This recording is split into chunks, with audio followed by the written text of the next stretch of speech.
Thank you so much. Miriam, would you like to? Good afternoon, everyone. Okay, so the my practice started many moons ago, but not in a very linear manner. I've always been drawn to textiles, fiber making, creating, using fabric, and just to give a anecdotal story, when I started at Edna Manley College, my idea was twofold: to be a graphic designer and to be a fashion designer. Coming out of a family of makers and creators with textiles. But of course, as life would have it, I gravitated strongly to the malleability, the responsiveness of fiber, and just how much it allowed me to do, in that I was able to, as a student, focus my energies predominantly on redesigning fabric surfaces. So surface design and recreating and making atop any substrate was my focus. And that has evolved quite organically into taking the fabric themselves and the fiber themselves and creating, making new structures that expresses something very, at my point of, I would say, where I really got into it, was really to express something that, an experience I was having, and it became so cathartic,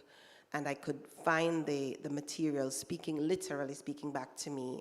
It became an emotional kind of engagement with the material that I realized also pulled other individuals into a larger conversation. So I realized that the things I was exploring with fiber became not just a conversation or a mode of catharsis for myself, but for a number of other individuals that used and recognized themselves in the medium. And it became a wonderful relationship for me to continue this exploration.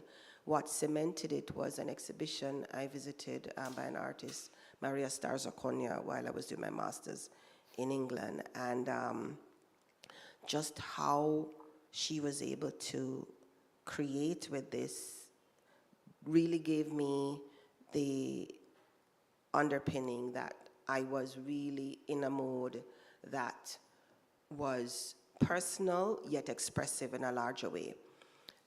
Because I remember when I came back to Jamaica, the first thing I wanted to do was to have an exhibition, and I approached a particular gallery, and I was so shut down when I was told that, no, textile art isn't something we show here. Call him.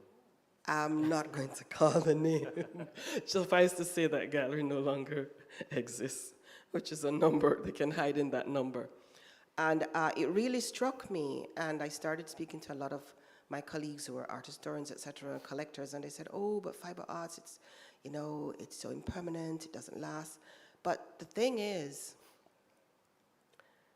our history and our dating has always been, and for a lot of it, comes from what has been unearthed by archaeologists that are remnants of our fiber history, which actually gives quite a direction about people, who they are, what they experienced, and what they were about. So for me, history became what validated what I did and what I continue to do. And so my work situates itself in a lot of the current conversations that are happening around me, and trying to understand who I am in a Jamaican context and our relationship to spaces and places and individuals within the Caribbean.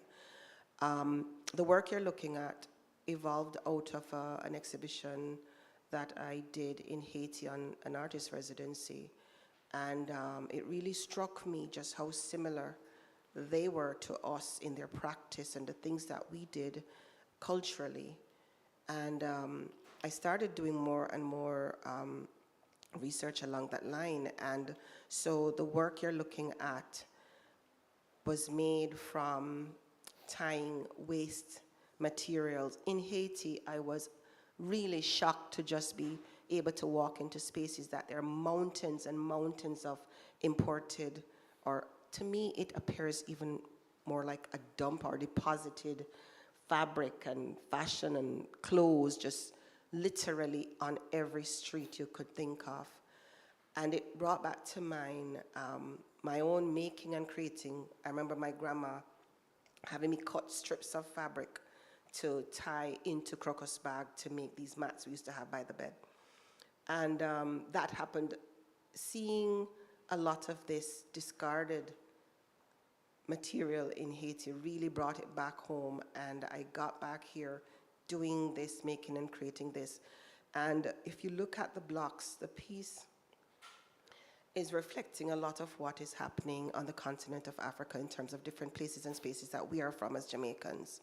And so for me, it is not just a connection with Haiti, but even before that, where did the Haitians come from? What are the practices they have? What is our lineage to the spaces and things that they made? How does that then reflect on our creative practice, our crafters, our makers? And I'm not trying to delineate craft and fine art, because for me, to be able to make and create is at the core of everything that an artist explores, to understand material, to have the material reinterpreted and give it this new context. The glove, everything that is there, the hand that is pulling the life out of these spaces, yeah? That for us, if we aren't careful, the same is happening and will happen to us. So I'm just gonna cut it there because it is very multi-layered, it is very personal, but it also speaks to what is happening within our Black spaces, Haiti in particular, and their connection to us as Jamaicans. Thank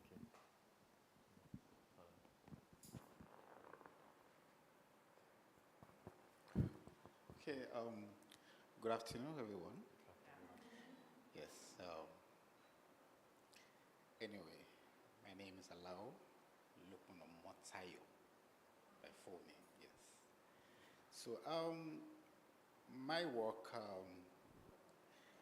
work is, let me say it is a testament of my PhD when I was in Nigeria.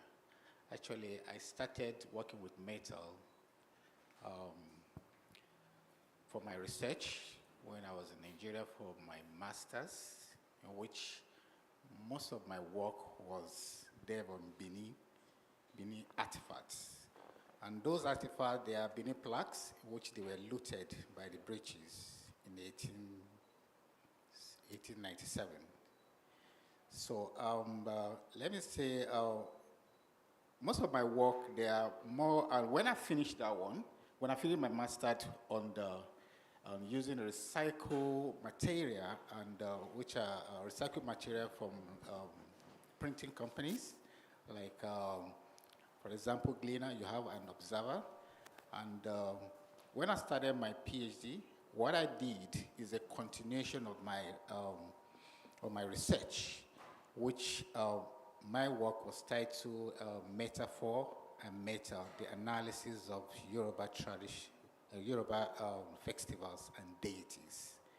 So most of my work, if I have to do any work, I have to go on the primary research and the secondary research. It's more like a practice-based and practice-led research that I'm doing, because I have to do both the practical and also the theory of it. And for example, when I started this work was made in Jamaica. I have series of them. So before I start my work, I go on the field research. And for example, of this one, like Gelede Festival. This is titled Gelede Festival. And Gelede Festival is one of the festivals that is used to celebrate the power of women in the society, the importance of women in the society, just like what you have today, or what you people call in Jamaica Mother's Day.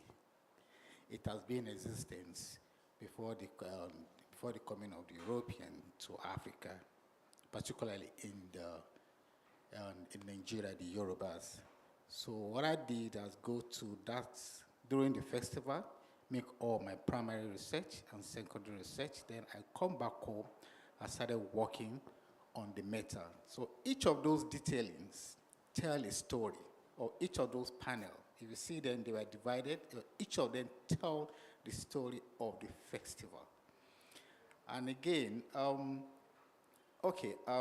when I was, let me put it this way, when I was doing that research, and I was appointed as a diplomat to come to Jamaica, so I put the PhD on hold. And actually, they told me 6 months. That's what the agreement within the government of Nigeria and Jamaica. So when I got here, I first worked with the Ministry of Tourism. When the 6 months reached, I was about going, and the Ministry of Commerce and Industry said, no, that we don't want you to go now. So after that one, after 1 year, I want to go. They say, oh, the Ministry of Culture said, no, we want you to stay. So it kept going on like that. So, and I started working on most of my metal work. And one thing I noticed is that when I got to Jamaica, I discovered that the same kind of metal that they were thrown away by the printing companies. The same thing in Jamaica here, the Gleaner and Observer. So I went there, and the first time I went there, they gave me for free. And then after a month, I appear on TVJ with some of this work. It's more like the whole Jamaica have seen it. So after finishing the one I have, I went back there. They said, oh, no, it's not for free anymore. I will sell it. And then I said, how much? They said $20. Okay, I bought a lot. I went back, and I have series of workshops to teach other people to tell the story, just like the way I'm using to tell the story of Nigeria, the Yorubas of Nigeria. So I also encourage some of the students or some of the workers that I've facilitated to use to tell the story of Jamaica.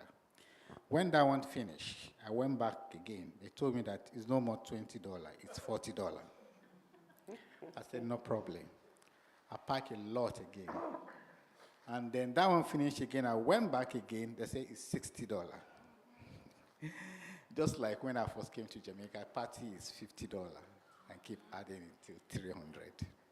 Anyway, I still bought quite a lot. So 2019, I had an exhibition titled Story with Metal. And I used that story with metal to tell the relationship between Jamaica and Nigeria in terms of the culture.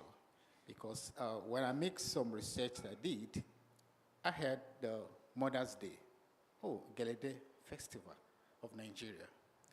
And then another one again is the Zenith, the Taino images. I look at the characteristics of Taino images. They are related to the same thing of the African, the big head and the small body. And you see, and most of my work again, I use it because we have these bias of the European historians and archaeologists that look at African artifacts as an improportional, as if the artist doesn't know how to draw. Those are the early historians and the archaeologists, and because they don't know the history behind it. The structure of the head has a meaning.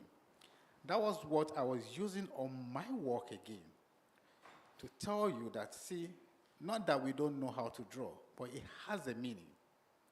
Because each of those work again, if you check the African work and the African artifacts, we have what we call the concept of Ori.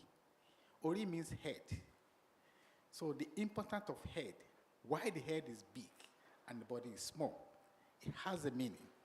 Because in African tradition, most of the African arts is not for art, it's not art for art's sake.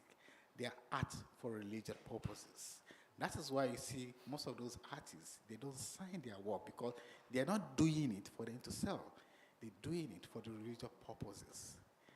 So it goes on that way. I have series of them like this, quite large of them, 2 4x8, and some of them like that. I think it goes on and goes on and goes on. If I started explaining this way, it goes a long way. It has an history behind it. Because each of the work I do, I make sure that I have about 20 pages of paper that I have to write on it. Actually, it is what I have to do during my PhD before I was appointed, because I'm to investigate or research on the 4 festivals. Gelede Festival is one of them. Osun Osogbo Festival is one of them. Igwe Festival of Benin is one of them, and Egungun Festival. That is the 4 festivals I have to research on for my work. And anyway, that is it. That's how most of my work evolved here in Jamaica. Thank you. Thank you so much. Good afternoon, everyone. My name is Verona Barnes. I label myself a textile designer and fiber artist, but most of all, I'm an educator. I entered this premises 1987 with the intention of being prepared to be, or to show, to be certified as a fashion designer, because I'd been sewing all my life. My mother and my aunt were seamstresses, so I was following in that pattern, but I just wanted a certificate to show that Miriam and I, by chance, are batchmates. We came in the same time. We started in a part-time program, but we branched out to the diploma later on.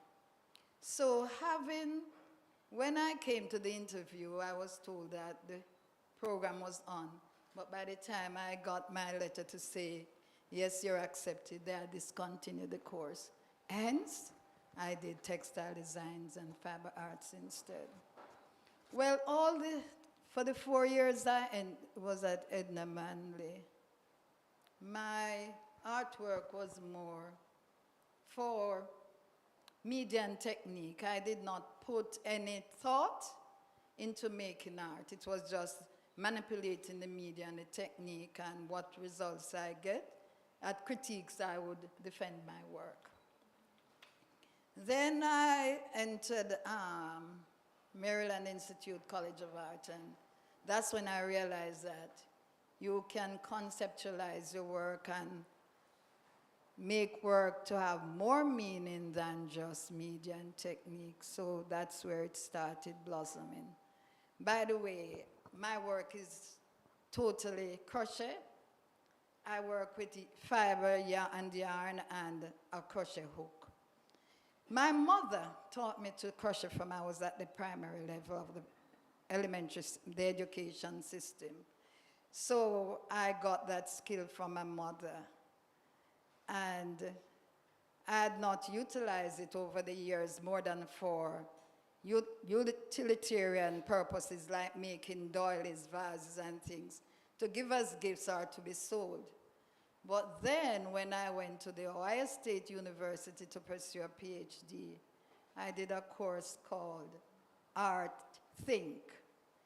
That's when I realized that when you make art, it's not the product, but it's the thought behind making the product.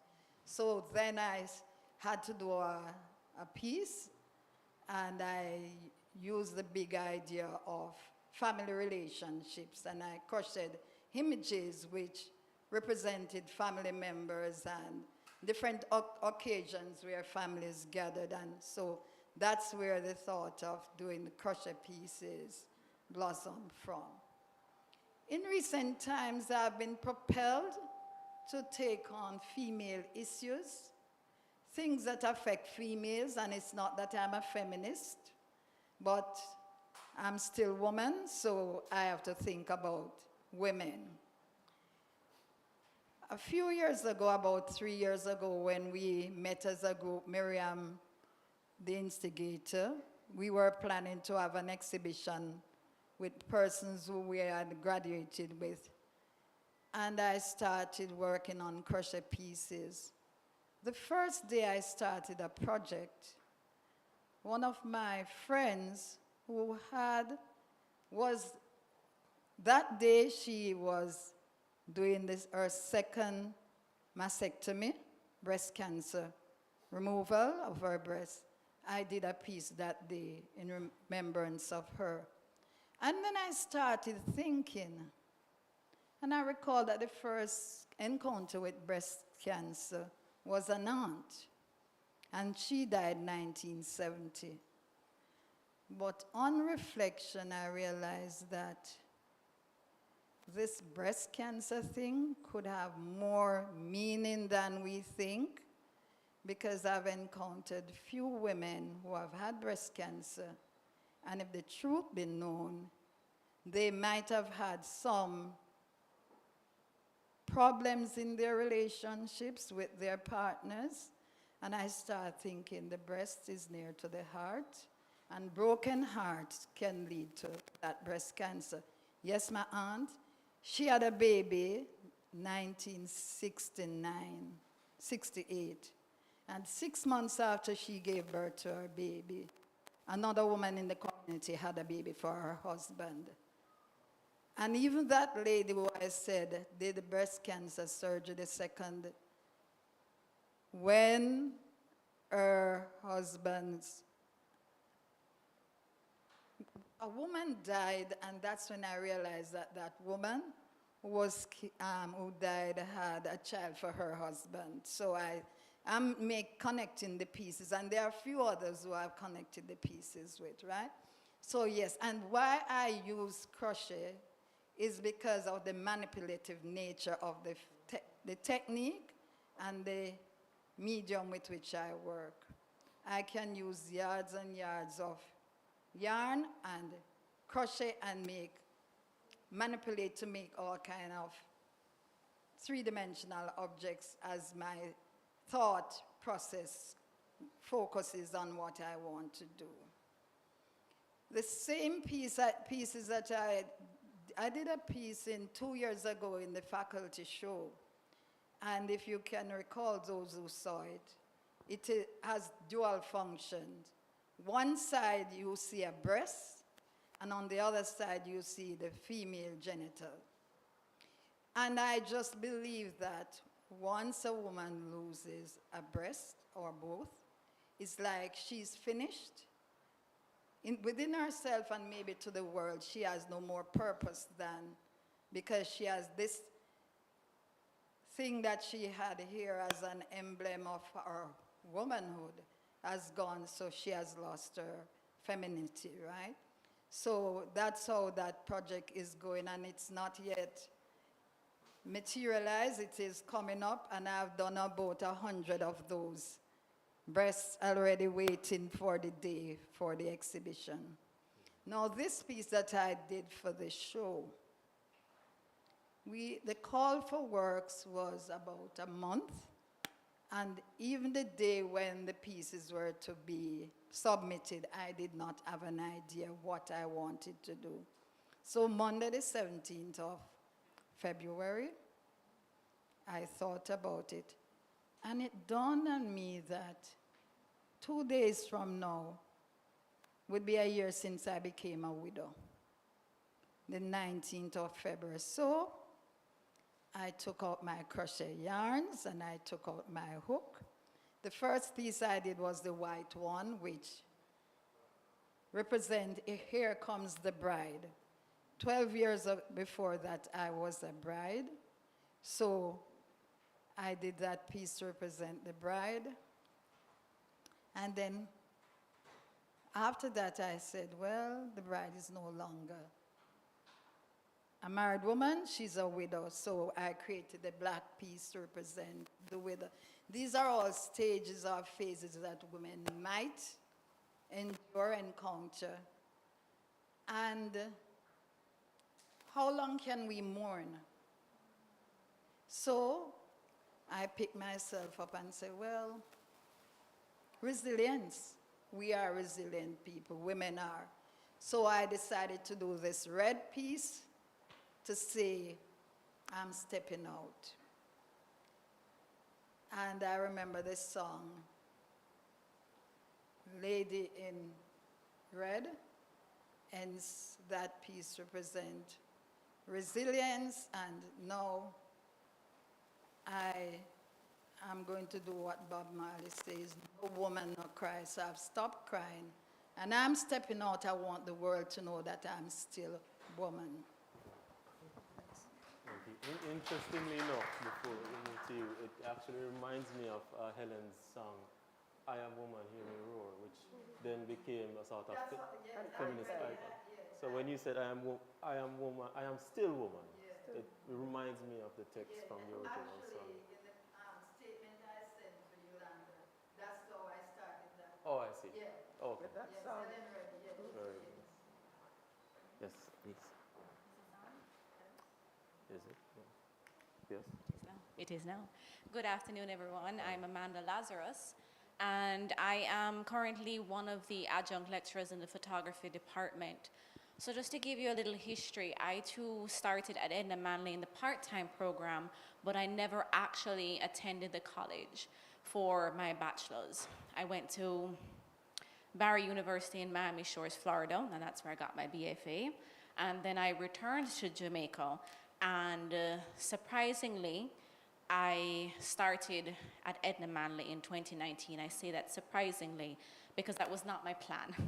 I hadn't actually planned on teaching. I came back because I had gotten my dream job at a portrait studio with 2 other photographers, and we were doing what we loved. We were photographing portraits, doing boudoir, doing lots of interesting things, and then unfortunately, that the boutique shut down. And since I was the last hired, I was there for the first hired in a sense. They closed down, so I ended up having to move back home to Jamaica in 2010.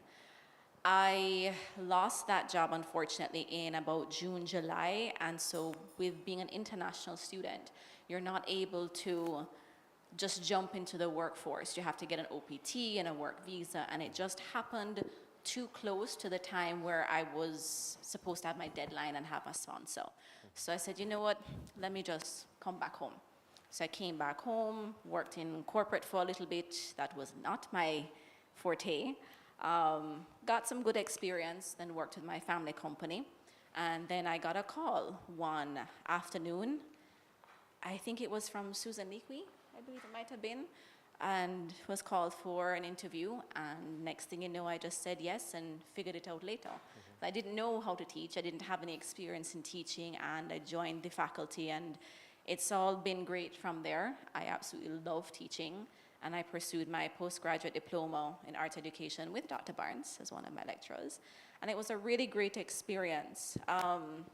So fast forward to where I am now, my journey in photography in terms of what my work is about started when I was 10, just wanted to photograph pretty things and make pretty pictures of things, and then it evolved into really observing my environment, because photography literally means drawing with light, and if you don't have light, you cannot take a photo, right? You literally have to draw with the light. I cannot draw with a pen, with paper, with pencil. Everything I draw does not look too great, to my knowledge, to what I think.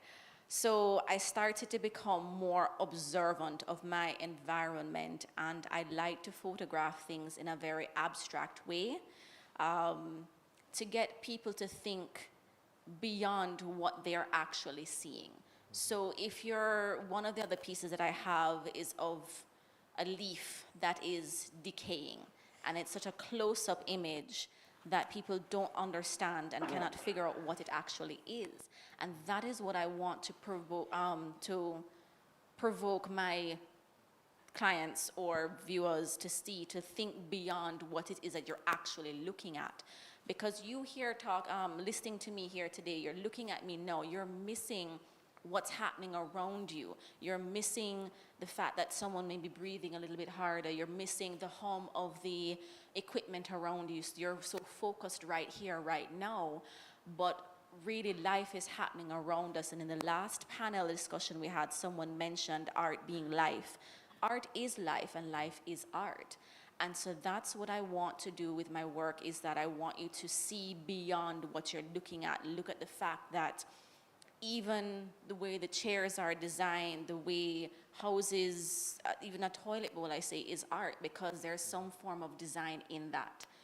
And it's all about learning to look at things differently. We look at things at eye level here, but I encourage my students, I say, do a little bit of yoga to get down, bend down, and look at things differently, change your perspective. And then further to that, look at something that people would walk past. So for example, what you're seeing here on the screen, it's titled The Opening Number 2, AKA The Hole. Really and truly kind of goes like that. There's a story with that one. It is really the opening of a tree bark, right? A lot of people would just walk past it and just think, oh, it's nothing spectacular, it's just something happened to that tree, but that's the question. What happened to that tree? How did that tree form that opening? Did something happen to it? I'm drawn to the textures, and in some cases the colors, but mostly textures and observing your environment to bring things out into the open that you would typically walk past, right? That's one aspect of my work. What is not shown, another aspect, is that I do like to photograph boudoir or nudes, because that now you want to look at the body as art, as an expression of art, not just the way that we move, not just the way that God created the female body or the male body. The human body in and of itself is art in terms of our contours, the lines, how we flow. And then it also boils down to emotions, how we use our body to express emotions. So that's another aspect of my art as well. And like you had said, Dr. Barnes, you really have to get deeper behind what you're creating, right? I encourage my students to think beyond and to come up with a concept. Sure, there are aspects where you need to just go out and just photograph and just click, click, click, and then you kind of figure out something, because it's good to just keep your practice alive. But then come back after you have gone out and done a miscellaneous shoot and look at the images, see what you can draw from it, right? I encourage to do both. This particular image here, this is called the cane worker. This one was exactly that. I went out on a random shoot with my husband and to the cane fields actually in Caymanos. That's where we went. And I said, you know what, I want to shoot for the JCDC competition, so let's go out, let's take some images. And we drove around. It was quite hot. And in driving around, I noticed that the cane workers were out cropping, right? They had already burned, they had already cut down, they were loading some things. And there was just something about the way that these two workers, because you had this cane worker on top of the truck, right? Because this batch of cane is actually on top of the truck, ready to go. And then you have the driver of the forklift who was clamping stuff and putting it on. And it's just the two of them working in sync. No one else was around. So there was just an energy and in sync. They were in sync with each other. And I wanted to capture that and capture what they were doing and say, something is happening here. So I got out of the car, and I walked around, I assessed the situation. I didn't just start shooting, but I started walking around. And I also quickly learned that bees are associated with cane. It may sound obvious, but I didn't think about it before, and I actually got out of the car into a swarm of bees. And some people are afraid of bees. I'm not. I just respected them and just slowly backed away. And then I continued walking around the location and thinking of what angles would be best. I noticed this balance that he had to have in order to stay on top of that. And I captured him and at different angles. But then when I was looking at the image upon reflection, I realized that for those of us who like cane, when we get cane, we get it in a little white bag already been peeled. We don't think about this part of the process. No. We don't think about, sure, we'll see that the cane is burning, but what happens to it afterwards? We don't think about the intensive labor that goes into producing the cane that we buy. And again, it falls right back to thinking beyond what you're seeing. Stop taking things for granted, right? Because this image actually almost cost me my camera. We were out photographing, as I had said, and it was really hot. It was 40-degree weather. I had taken this photo continued driving around. I was pointing and shooting, and next thing you know, my camera actually stopped working. I was pressing down. I was like, wait, is it on? Is it off? I looked at the screen, turned it off, turned it on. The screen was frozen. I had to put the camera up against the AC vent to cool it down. So this image actually almost cost me my camera. Thankfully, it worked back again, but it was. I do think it was worth it. I do think that it is definitely one of my Jamaican-focused images. I don't really do a lot of cultural studies. It's more about abstract and emotions that is in my work, but this one I think was pretty relevant to today. In a gist, that's me. Thank you so much. Any Actually, questions? that's where I want to start. Sure. With the idea of, as practicing artists and also educators, how do we interface our own practice as artists in our studios and in the classroom? Because in both of those spaces, you're thinking as an artist, as a working, practicing artist. But the difficulty then comes in how do I then translate some of the subtler points that are not in a text you can send to a student, things that don't necessarily translate with the general teaching methods that we understand. So I'm going to ask each of you, in your own mind as an artist, practicing artist and a lecturer, how do you translate these very complicated ideas about art and aesthetics to a student that may not have the experience that we have in seeing things in a particular kind of way? You want to go? I think part of what is critical is getting our students to understand themselves in the now, getting them to understand the space that they're occupying and the significance of them in an art institution. For the fact that, yes, they're talented, yes, they're creative, but I think one of our principal role is to get them to think. Get them to think about what is my role as an artist. Yes, art is, for a lot of us, very self-indulgent. And it generally starts with you questioning things for yourself and resolving through your work the responses. But note well that those responses and the things that you're trying to work through also play a bigger role in terms of how we then interface with our students. So it happens on several levels. Getting them to understand the meaning of material, and that material carries quite a heavy significance in our process, in their process.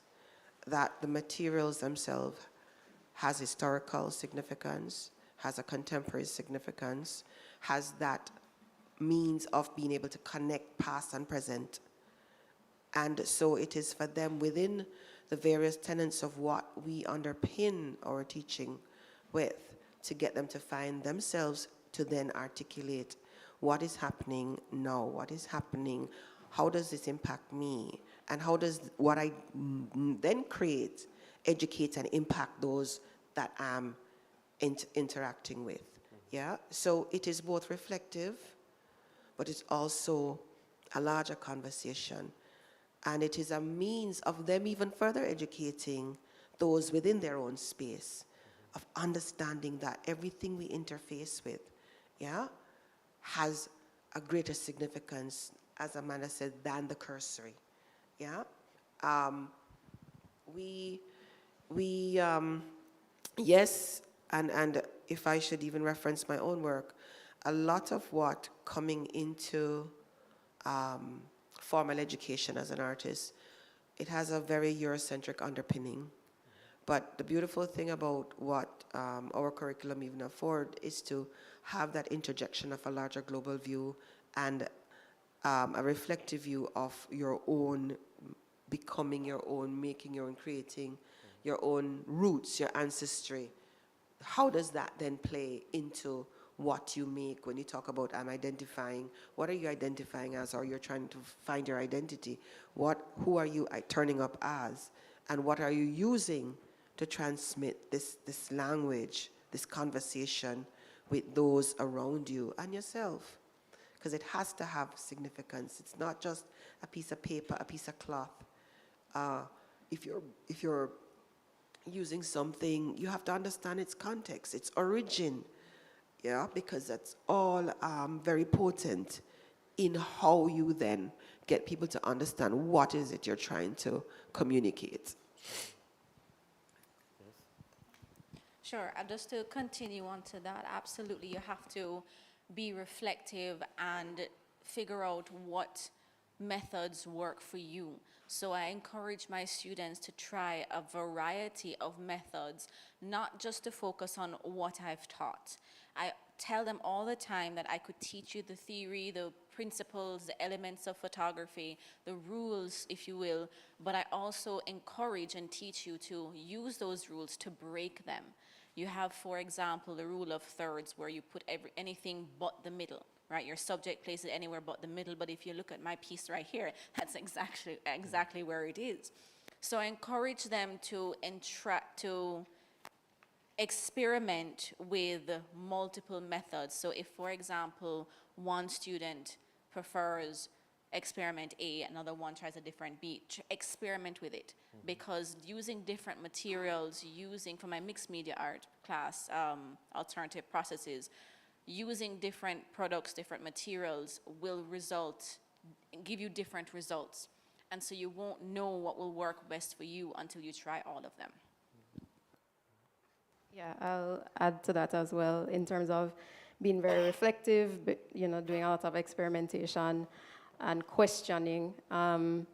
I have had the experience of being a student here, and I remember starting to work with plastic bags, and this was probably in a course with Mr. Ra, and he gave a lot of advice of how to develop your ideas. I think I came upon the plastic bag at first as a collage material, but then you start to question, what is this? What is a scandal bag? Why are we calling it a scandal bag? Why is it black? Why we get so many in the supermarket when we go to the supermarket? It's like you get a double bag, and then you just have this drawer that is full of scandal bags that you can use to do anything.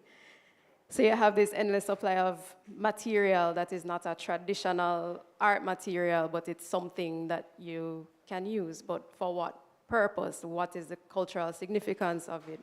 And so it's just, you constantly are asking yourself questions about the everyday thing, the everyday object, or a hole in the tree, or, you just kind of ask yourself a lot of questions, and it's a lot of journaling, thinking, and processing it in these different ways, be it the social or the personal.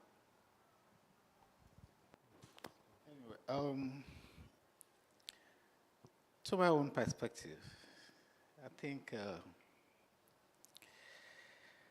let me put it this way, that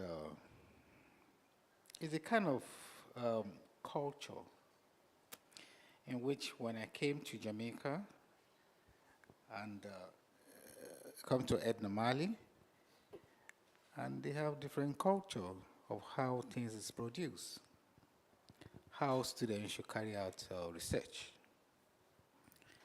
So, for example, when I first came to Edna, through Laura Lee Jones, after we met at one place at Hope Road, where we have a roundtable discussion with some of the professors from the University of West Indies and UTech. And I remember Arico was there, and Laura Jones was there. And I was invited to Edna Mali.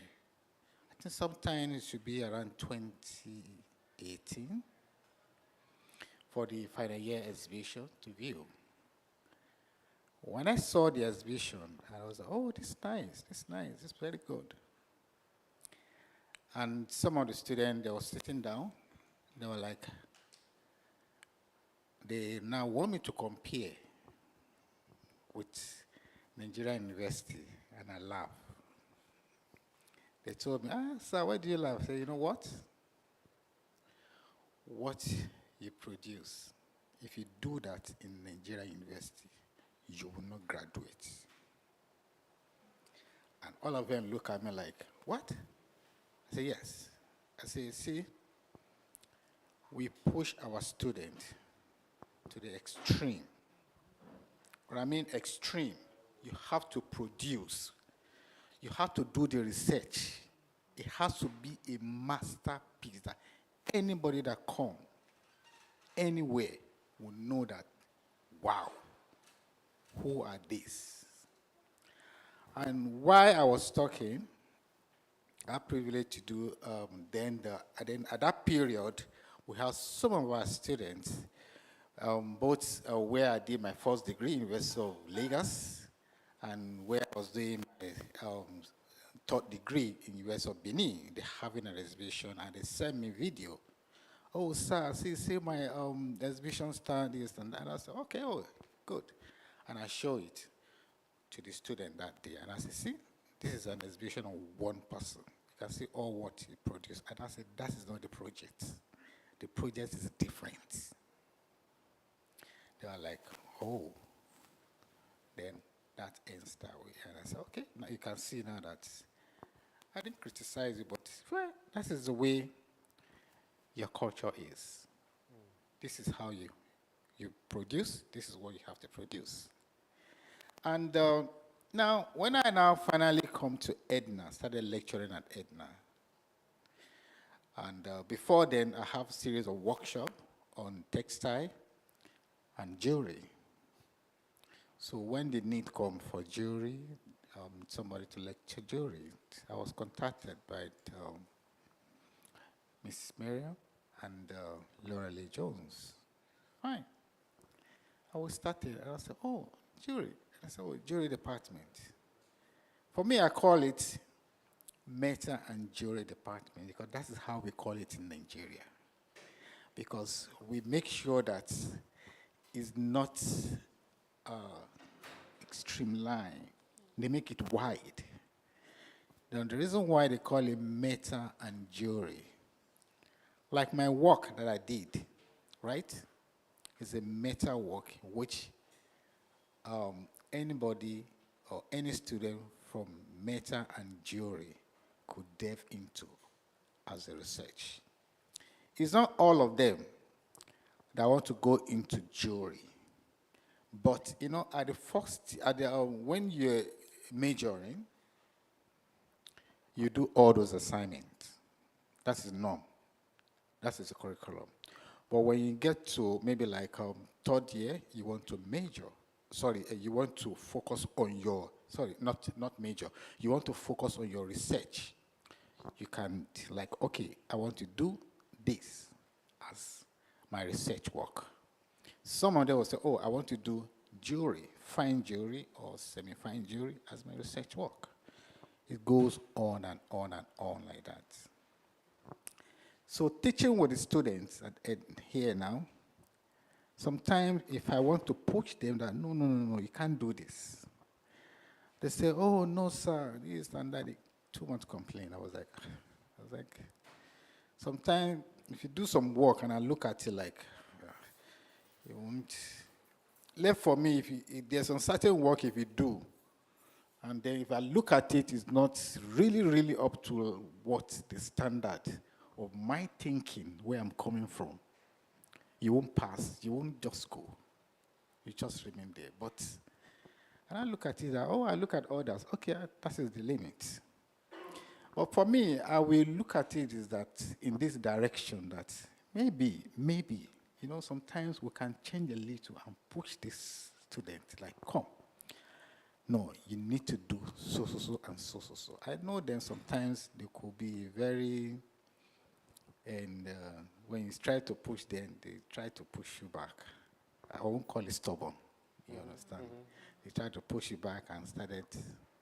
But I think if we can do that, because you see, I see Edna. They said it is a school of arts in the English-speaking Caribbean, right? Let it speak. Yes. Let it speak in the English-speaking Caribbean. Because if you have to speak, it's not with the lecturers alone. The students themselves have a role to play. I said this in several times, even though I remember me and Miss Smith, we talk about it. Miss Tick said, that's true. We can do it. And it is possible. You see, the student, if you do the work, you're not doing the work because you are in school. You are doing the work because of your future. Because when you do the work, anybody that comes to the university, the college, anyway, it's a university, do you understand? Even though you do the work, we have some work back in Nigeria done 20 years by students, they come. When they see the work, they're like, wow. They will contact you. You didn't do it just because, oh, I'm a student, I just want to do it and pass. No, don't do it the work to pass. Do the excellent work for you to be remembered in that school for the rest of your life. Thank you. Thank you. And we'll talk more about the difference in culture a little bit later on in the discussion. Okay, this month actually marks 51 years since I'm teaching. But I was not always in visual arts. I started out as a primary trained teacher at Michael Teachers College, and as I informed you before, I came here for fashion designing. So I wasn't into teaching visual arts all my life. As a matter of fact, I taught mathematics for 10 years at a high school. At Shortwood Teachers College, I do not teach art making at Edna Manley currently. I'm employed as adjunct in the art education department, where I am guiding candidates how to teach art when they go into the schools. But at Shortwood Teachers College, where I spent 30 years, I actually used to teach students textile design, fiber arts, and art education. My art making was on hold all that while. It was not until I did my PhD that I actually took up art making anymore. So I was just there guiding students how to teach art and media and technique, but not myself making art. I can recall one day I went to college and I was late for lunch, and I said to my students, I know I'm late for your class, but I'm going to lunch. And they said, Miss, you don't need to go to lunch because it's chicken in ambush. It was chop suey, and when I went, in my lunch I found a large cabbage leaf, and I took it to the classroom, and I drew it. And my students said, Miss, you can draw? I said, then why you think I have this job? And I went to Edna Manley. They said, Miss, we didn't know you can draw. And I used that same drawing to embellish some textiles for chairback covers and showed it to them that actually I drew my design inspired by that cabbage, and here I have created something that is utilitarian. So I would not say that my work might have inspired my students, but what I do with my students who I'm preparing is that since there's so much scarcity of materials in Jamaica, I guide them how to do the R's of environmental education: reuse, repurpose, so they would know that when they go there, if they do not have the materials, they still can teach art making to their children, because especially multimedia, when you think of collages and montages, because it's not about the product, it's about the creative endeavor that you are instilling in the children, to be innovative, to be creative, and to be imaginative. So that's how I'm here guiding my students. And Miriam has always encouraged me to participate in the faculty exhibition. So I've done it twice now. And so I think my students, especially those who are in textiles, will realize that I too can make art, and they can use any utilitarian technique or medium and create art, and so that their students can see that it's not that they're only teaching, but they are also creating. Well, the question really goes to one of the things I see in Camille Cheddar's work, for instance, if you could switch back to that image,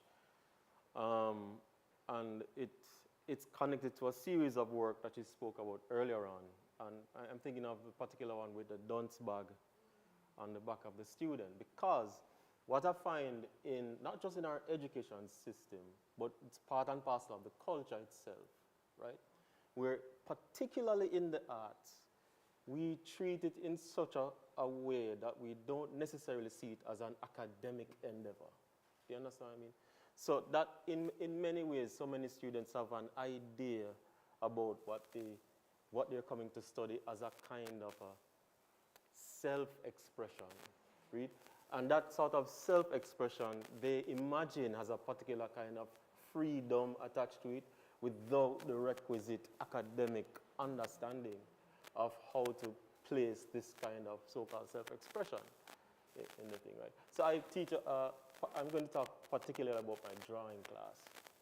I teach a drawing class, and it's basically centered around the problems of perspective drawing, the history of perspective drawing. Now, perspective drawing is maybe closer to engineering drawing than it is to what we might call fine arts drawing. And the problems of managing just the idea of the ruler, measurement, precision, it's not part of the lexicon of what we call art education in many respects, particularly in the country. And so this is why I went this particular route, to kind of prep our students in understanding that, look, we're not in an art institution just for the mere idea of self-expression, but this is undergirded with something very profoundly important besides that. I mean, next to what you'd find, Nigeria has 10,000 years really of art expression and understanding through science, religion, politics.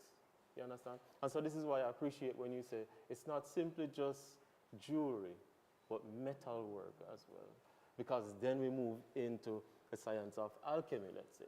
We move into we have several kinds of other disciplines that come out of understanding the material as substance. You see what I mean? So this is some of the things that I want to focus more on in how do we transform the perception of the art schools, because it's really a perception problem that we have in our education system. So for instance, when you are teaching in the high schools and you're preparing art students to come to the Edna Manley College, they're coming with a particular kind of understanding that, hey, it's no different from going to the University of the West Indies, or it's no different from going to UTech, or some, it's a technical school where you're learning how to not just craft your personal ideas, but where does it locate itself in the history of art, and from what.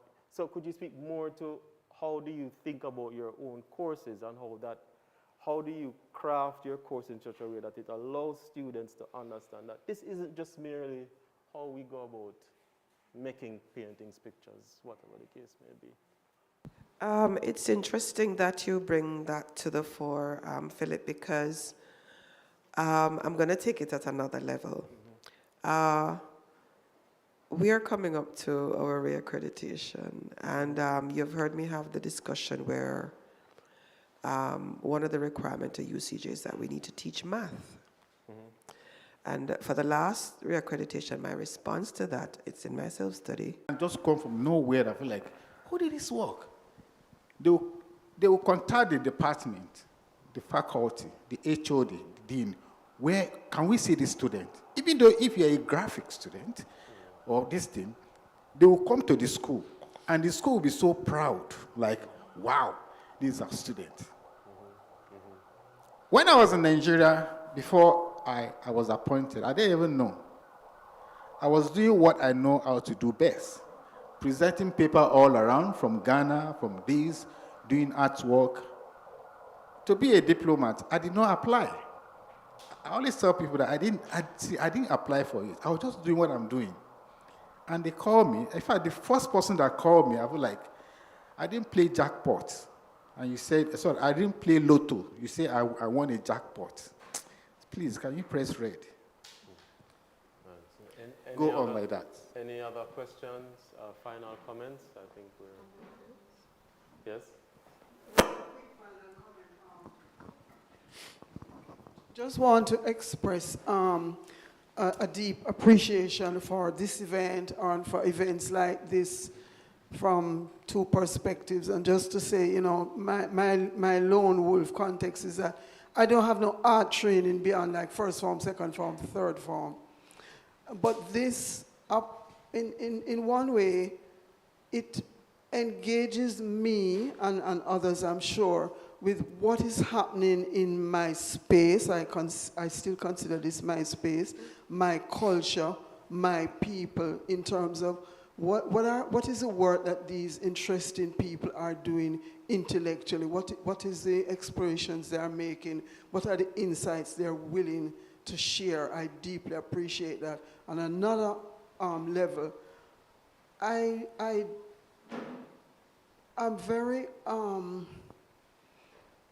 grateful for the fact that when I just listen to and process what happens to me when I engage, experience the work, you know, the artworks that are offered, and even, you know, listening to persons talk about their process and how that helps me with my redemption as a person, my growth, the work that I, you know, probably see myself doing on this planet.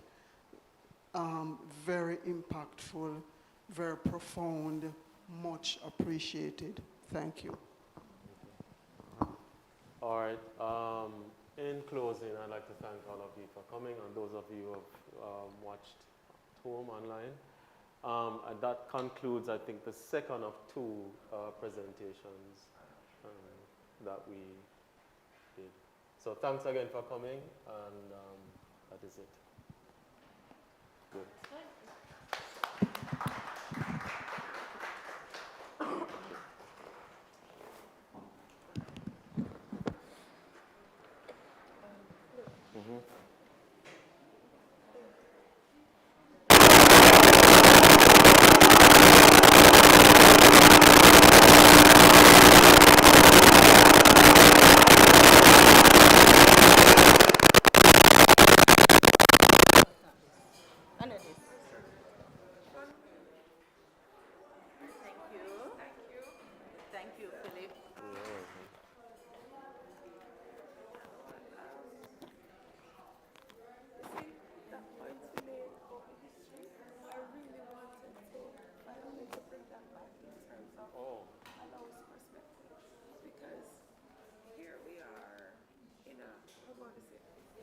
Whose phone?